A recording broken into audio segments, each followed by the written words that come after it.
Realistically, compared to its cast version, it weighs a little bit different, it's balanced a little bit different, but you could do something like that. But a skeletized piston in the diesel world, you know, I mean, you look at Formula One technology, and basically it's how do you spin 20,000 RPM? How do you spin 20,000 RPM? You got to make things super light. Yeah, you know, valve train. You know how the valve train operates, the angles of the valve train operate, the you know, low friction. You know, I mean, if you're trying to squeeze every ounce of horsepower out of something, everything counts. No, that's true. Everything counts. How much horsepower does it take to turn a P pump? Well, it depends on the pump. Big pump, you know, hundreds of RPM. Yeah, you know, hundreds of horsepower. Like if you're trying to jam a lot of fuel out of it against a nozzle that's not big enough, I could easily see it. Well, I think Columbus Diesel Supply had a 100 horsepower electric motor that they were turning big pumps with. And that's, you know, that's a real question. It's that's like, a lot of power. Yeah, on an electric motor, that is for sure moving some. I know that if we try and move huge fuel, we can stall a 30 horsepower electric motor in the common rail stand. Yeah. So, but what's funny about that is like when you're trying to move normal fuel, CP3 pump, like versus like the load, the electric load, is hardly none. Yeah. But if you try and bring the pump downstairs and start squirting a lot of volume, then it'll trip a breaker on a 30 horse motor every time. Well, you're trying to fill a bigger chamber slower with less mass moving it. Yeah, no, that's a, you know, there you could throw out another question. How do you make more horsepower? Maybe friction. Like maybe lack of friction is the next. That's a part of my problem. I guess that's what I like about my job versus what I hate about my job. Like every single day that I come to work, I think I learned something, and then I walk out going, "You dumb son of a bitch." Damn it, dude. I don't know hardly anything. There's an old saying in engine building: there is no new technology. It is all just recycled knowledge from the past and moved forward. There is nothing new. We're just remembering what happened, you know, 50 years ago when X problem came up and we solved it, and now we're just moving it into new technology with more powers. Yeah, and more powers, more pressures. You know, and as processing power moves up in ECM, that's where we're really seeing is, you know, common rail would have never existed, you know, without processing power. Yeah. You can't, you know. Yeah. Piezo stuff would have never mattered because we could never move that kind of current. You know, like it just, you know, it's all an evolution. And but all that stuff was postulated half a century ago, if not more. They just didn't have the technology to implement. And then it gets shelved, and then all of a sudden some kid in the background kind of goes like, "Oh, I found this drawer with all this stuff in it. You know, maybe we could use it." Yeah. Now that I got an ECU to drive it. Yeah, look at that. Magic. Got them ECU uteruses. Yeah. You know, so God, I just painted a picture of grossness I wanted to throw up. 305s, come alive. But yeah, no. So I mean, in applications where transitional RPM and transitional response is a thing, skeletized pistons might be a conversation to have. I mean, it's a tougher sell because you can lose, you know, in the diamond or in that specific piston, it can weigh a ton, you know, and it'll survive. But how do you move that into? I don't think we're gonna do that because getting the motor out of that truck. So the shock absorbers are there, and then there's reservoirs, and there's quad bypasses.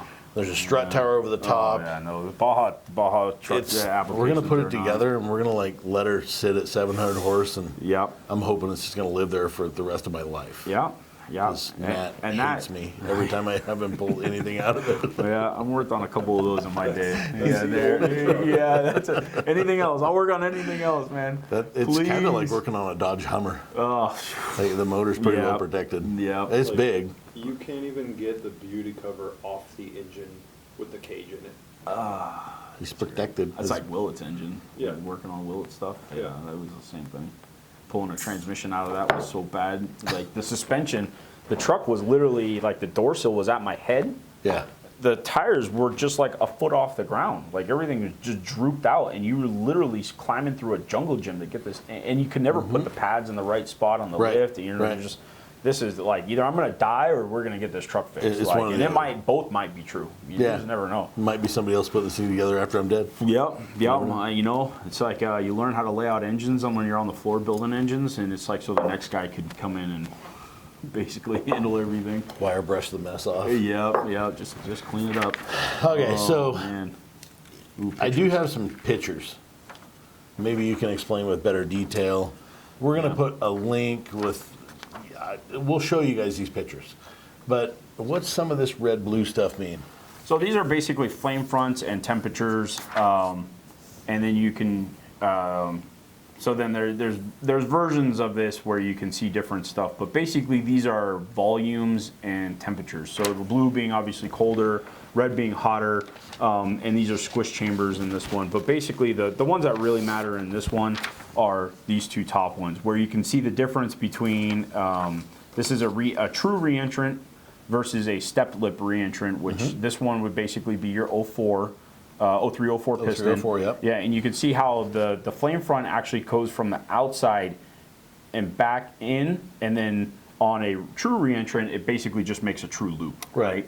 Whereas a step will actually take some of it and transfer it to the top of the piston, so it gives you more of an effective area to push down. So you're chasing a flame front across the top of the piston to help push it down evenly and decisively, so to speak. Yeah. And the only thing that I can see with that, and I don't think I have a timing map on this one, but basically is how long does it take to do that?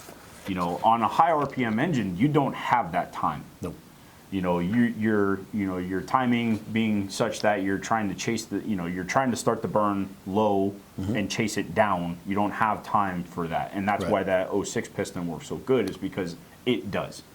The amount of areas that are unshrouded in that 06 piston where the heat can move is, unparalleled. All the way around. Yeah, it's all, you can move it all the way around. And when it hits the top of the head and basically, so it goes out, hits the top of the head, and then, all that's just shooting right up into the head. Right. And then and the head's staying there, so it's going down. Yeah, so it's going to force it all down. Whereas this one is trying to actually use the surface area to push evenly down, which gives you a tremendous ability for low end torque. Yeah. Right. You can control your timing events, you can control your combustion process, and you're utilizing more of it. So like this design and the reentrant and the step lip, on a 12 valve might be something to consider as well. Like I don't think I've ever seen a step lip in a mechanical engine. Well, looking at the step lip, it's interesting between the intake and the exhaust side of the bowl, how the air is moving from the inside to the outside across the top, and from the outside to the inside on the intake side of the piston. Yeah. But on the exhaust side, it's just making the swirl from the cup on the way out. And you have to you can't look at these pictures in a vacuum, right? You have to understand that there's air moving in, there's air moving out. You have transitional air flows. Right. Like your cylinder head might have, on a Cummins, it's basically flat and then comes in. And so you're going to get the backside of the valve is going to get this supercharged amount of air. So, if you kind of draw it in your head, the intake runner coming this way, the airflow is going to come in straight lines, right? Everything moves in the path of least resistance. Sure. So you're going to hit that, and basically the air is going to flow it around or push it this way, and then everything's going to try to recover to open areas. Right. Exhaust side, so you can assume that this is happening in the pure combustion process. No valves open. Right. Is that this will try to swirl because there's no path for anything. It's just moving across the flame front, right? The flame is moving with the process. Yeah. So that's basically the bottom end torque of this style piston. A lot of that is to be blamed, not in a negative way, but to be blamed on the fact that we're forcing swirl to happen. Yes. Like we're trying to make air move even at low piston speed. Yeah, and I mean the concept is like in the cylinder head world, you hear low swirl versus high swirl cylinder heads. It's the same concept, right? Is atomized, just like atomized fuel burns better, atomized air burns better as well. So air with a direction will take a flame front in a direction, and that can be calculated. So the guy going out there with a Dremel and just gutting a cylinder head, is not helping his cause because he has no idea really how he's changed the How air it's changed the flow. Yeah. change the air profile. Like you see, some some aftermarket manufacturers have changes so like the ports are kind of up at an angle so that like you're getting almost straight in. Yeah. And anybody who has this idea that putting a turbo on there and putting pressurized air through there is delusional. Like that. You still have swirl. Like it's literally built into the design of it. Oh, So, yeah. So Yeah. if you're just putting boosted air and it's still boosted air. Well, boost is a measure of restriction. So anybody who's put a camshaft in or ported a cylinder head and saw their boost numbers drop, well, I must be losing power. No, you just made it more efficient. You made it more efficient. Yeah, Like intake air temperature went, or intake air pressure went down. Yeah. Because you're flowing more through the Because motor. you're flowing through, and I will.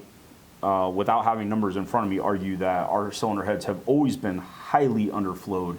We've never, maybe the aftermarket has, and I haven't seen every one of them flow, but, take a big block Chevy cylinder head, you put those kind of flow characteristics in say a Cummins cylinder head in a B series, and you have basically just unlocked one of the holy grails of diesel racing, is how do you get an engine that can flow That kind of thousand CFM, Yeah. at relatively low lifts because diesels don't really need lift. Right. Well, to an extent, there's always a point of diminishing returns. Sure, But, sure. For the most part, is how you control cylinders. So high swirl air characteristics are usually fairly good for low end torque because it allows the flame front to be burned completely at lower RPMs. Right. You're getting more efficient burn at less RPM.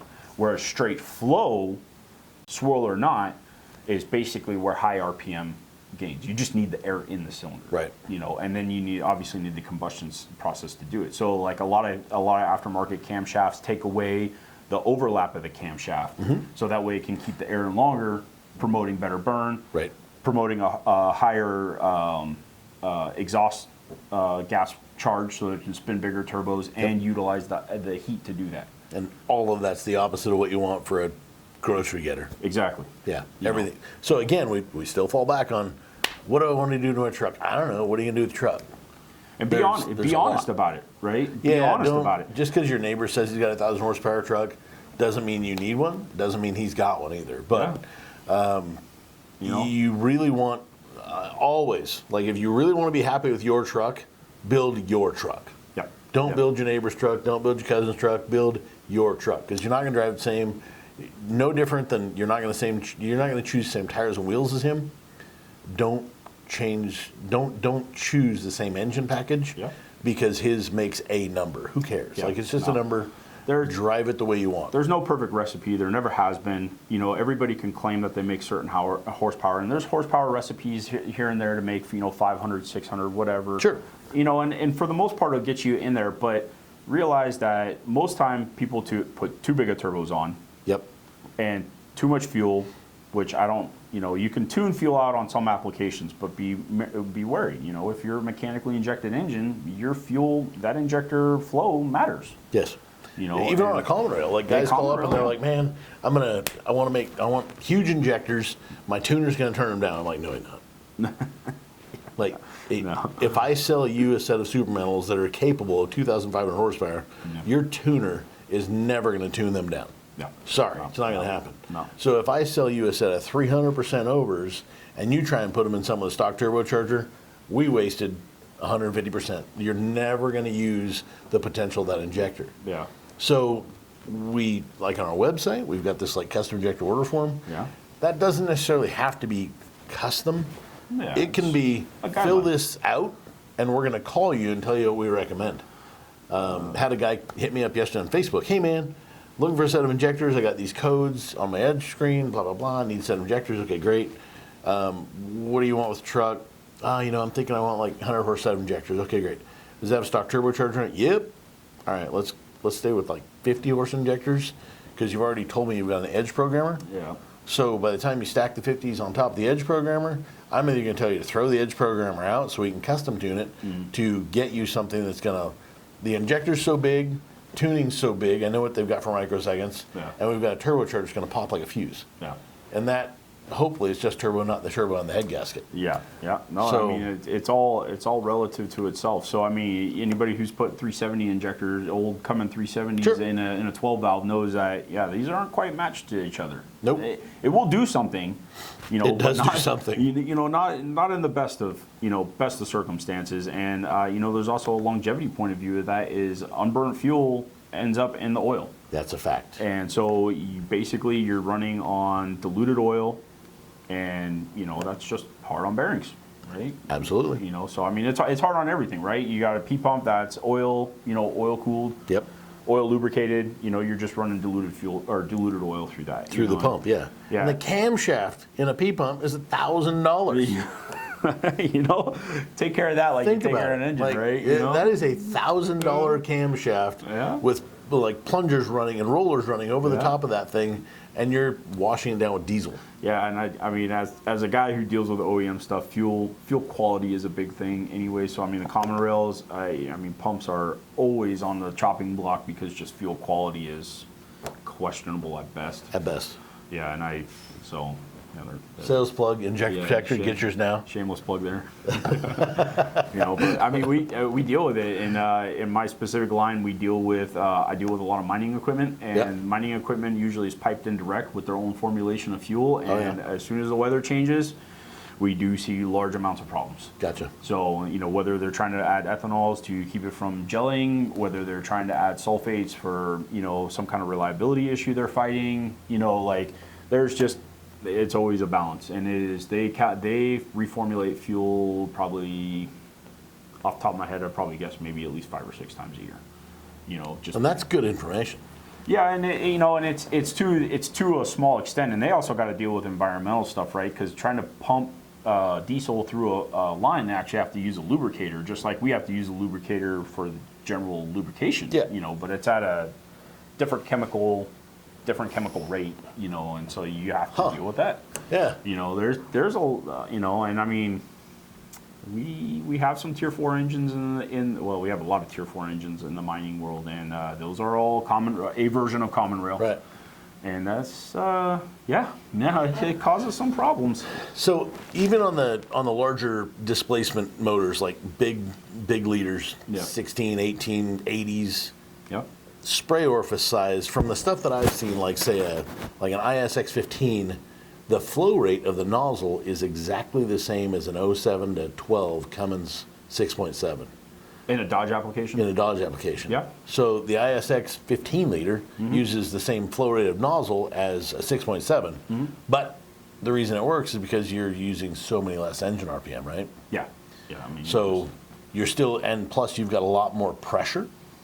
yeah, pressure is usually substantially higher in my specific OEM. When you start getting to over the road stuff, common rail pressures are much higher. Yeah. Than Dodge's. I mean, so Dodge right now, I think we're nominal like 180. 180, and Yeah. I'll speak in American since my Canadian friend over here. Our test stands. Yeah. MPA. So I mean, our operational ceiling in my OEM is about 45K. 45,000 pounds. Yeah. That's a lot of MPAs. Yeah, and I mean, but you look at that's the top end of the scale that Right. realistically doesn't get touched a whole lot. Right, but it's still the potential. It's still there, Yeah. and we still run it that high. And with very low piston speeds, say 15, Yes. 1600 Yes. engine RPM, you can go out to 9,000 microseconds. Yeah, and unfortunately, I haven't been able to dissect those calibrations to the point of getting microseconds out of them. But I mean, you look at a piston speed of a larger Detroit Cummins, even say Caterpillar, when I don't even know that they run anything good. So like, I mean, piston, you're playing with more displacement. So you Yeah. don't necessarily need more fuel to turn more displacement. You just need better fuel, and that's where common rail comes in, right? Is on the older stuff that was mechanically injected, you literally physically had to run more fuel. And I mean, to build horsepower now, you have to run fuel, but since we have control of everything and we can deal with pre and post burn, I mean, Emissions wise, like well, shots. even emissions wise, but I mean, in the Dodge tuning world, we've used pre-injection to light turbos, Sure. to help light turbos. So you got better control of your flame front Yep. to give you a much higher ability to run less fuel on a bigger engine. Right. You know, your efficiency has just, you know, went from the basement all the way to the top floor, you know, of the penthouse. Like, I mean, technology has, you know, elevated the whole game so much that it's, you know, I mean, you just don't need to lean on one thing anymore. You can lean on it all. Right. I told you a long time ago about my little idea with the hydromechanical, like, pilot hole. Yeah. And if you take, like, say, a Marine 370 style nozzle, put two pilots in there, it's glorious. Yeah. Truck comes off the stop line way better. Just, it's glorious. Yeah. But using those things, we put, so Scotty Birdsall, he's got an old Ford pickup truck, races for us. He did the Pikes Peak thing last year, and he's now the fastest diesel, right? It's fastest diesel ever up the mountain. Okay. But that was 5 primaries with 5 pilots in those nozzles. So could you turn that as a dual plane, or was it? No, it was basically, it's virtually a single plane nozzle because the pilots are so bloody small. Like, we're using a 3 thou wire. Okay. So Yeah, they're it's like- tiny. Yeah. And when you watch, there's a video that you can watch on, like, YouTube of Scott Birdsall, Chuckles Garage, Pikes Peak, and the stack is out the hood. Yeah. And it's clear the whole way. There's a camera shooting right at the stack the whole way up. And so bird's eye view, you're seeing, like, zero smoke the whole way up the mountain. The problem with that nozzle is going up the mountain, he's in and out of turns. Transitional speed. He's not spinning a ton of RPM overall. He's digging at the. He's digging it right out of the turn, then trying to get it to the next turn. And that's so they worked awesome in that application. But if we try to use that same recipe in a drag race application, you get tired. Yeah. Doesn't work. Yeah. Doesn't work at all. You know, and again, that's, you know, like a sled puller. You don't care how much the internals weigh because you're spinning 1 RPM. Yeah, it's just going to get there, and then you don't want it to come down. Exactly. And then a drag racer, you're basically hitting your shift points, you know, and you're there. So as long as you calculate for your range and RPM, you know, through those shift points, you're fine. Yep. Whereas a Baja racer or a Pikes Peak racer, well, even worse for the Baja is, right, you're skipping off the ground. Yep. So you're load, unload, Yep. you know, and that's just, I mean, all that torsional has to go somewhere. It goes to the 40-inch tires. Yeah, you know. And they eat it. The other parts don't. You know, I mean, you get an engine that free revs to, you know, $6,000 and then hits the next whoop, and you're, you know, you're constantly dragging up and down. You know, so I mean, and stuff like that. Yeah, I mean, you know, plus you're dealing with altitude in Pikes Peak too. So I mean, your air profile really matters on that too. It was, so that truck went to ATS, which is only 6,000 feet elevation. Yeah. And it dynoed there for like 3 days, and then it went up the hill. Starts at 9,000, works its way to 14. So we were closer than if we was in California dynoing, and then went to 9,000 feet. Sea level to sea level. It would have been a guess, but that's... so yeah. Unfortunately, the tuner was there on site, so he was able to help at ATS. And used his brain to sort of think about, like, what's going to happen between here and there. Yeah. Overall, the package turned out pretty good. Could be better, absolutely. We got years to do it too. Well, you already set the record, so it's just the next record. Beat your own record, Yeah, right? no, it's beat your own record. Yeah. Beat your own record. Go after David Goggins and just go better. Goggins it. Yeah, always be better. Like, I wish my name meant something. Like, when somebody goes, "Hey, Goggins it," like, what does that mean? It means just kill it. Like, just throw everything you got at it. And when you throw up and get sick and pass out, then jump up and hit it harder. Keep going. Yeah. Keep going. Nobody cares, man. Work harder. Yeah, nobody's Nobody ever cares. said, "Oh, that David Goggins, he's lazy." Like, No. Yeah, so. No. Yeah. No. Man, we got to stop. Not because we're out of content. I'm sure that we had whiskey we could go on. David Goggins, I got stuff to do. Yeah, we got stuff, yeah. But I think that if we go too much terrible longer, it's just going to turn into a video that nobody's ever going to watch. Yeah, you start running down into specifics. The long game is you run into a specific. If you can take the OEM big picture and move it to your picture, then what do you really want? You know, use the components that get you what you want the best. Yeah. You know, and that's a match set always. If you're building an engine, injectors to piston matched for whatever your application is always going to win. So, just so you guys all know, I also mountain bike Jason, and like you can in the comments below put who you think's faster. No, there's two things to mountain biking. There's who's faster going up the hill. Yeah, faster and then there's up, faster going down the hill. Yeah. What do you weigh right now? About 300. 300. I'm getting over a broken ankle, so I'm So kind you of got me by well 300. I'm surprised both your ankles ain't broke. Yeah, well, I play hockey too, so. I'm like 277 right now, and the other day I was like, no, it's too much. Yeah. So I've been like making a lot more chicken and rice and trying to clean it up. But so, who's faster going uphill? Who's faster going downhill? Yeah. And maybe we'll shoot a video of that here in like 2 months when it gets nice out again. You're gonna break my heart with the comments. It will be. All right. Well, guys, I do appreciate you. Hit like, hit subscribe. Check us out later. We'll be bringing more videos back. Buy merch. Buy merch. Yeah, buy merch. Buy merch. I got my Patriot shirt on. It's not even ours. Yeah. Not like New England Patriot. Just Dynamite diesel flannel. yeah, Dynamite. Yeah. Actually, I thought about those. Yeah, I would be first in line. Yeah. I'm starting up my flannel collection. Are you really? Oh yeah. It's almost season to get out of them, though. Yeah, but now's the time to buy them. That's true. All right, guys. Thanks. Later. Have a good one.